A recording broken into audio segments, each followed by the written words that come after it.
আবার দুজনে মিলে বেরিয়ে পড়লাম অনেক দিন পর। চৈত্র সংক্রান্তির দিন বিকালটা একটু সময় পেয়েছিলাম, দুজনে একটু বেরিয়েছিলাম। অবশ্যই দরকারি একটা কাজ ছিল, তাই জন্যই বেরোনো। কাজ ছাড়া তো আর বেরোনো হয়ই না। তো এত সুন্দর একটা বিকালও দেখলাম, বেশ সুন্দর লাগছিল।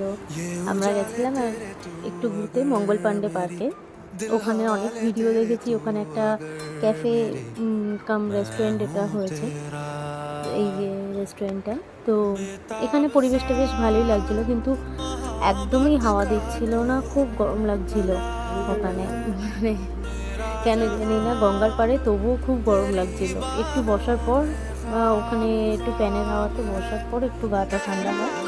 তারপর আমরা হালকা কিছু খাওয়া দাওয়া করে ওখান থেকে বেরিয়ে এসেছিলাম, একটু ফটোশ্যুট করলাম। ইভিনিং টাইমটায় ওখানে সত্যিই খুব ভালো লাগে দেখতে, যে কোনো গঙ্গার পাড়েই খুব সুন্দর লাগে।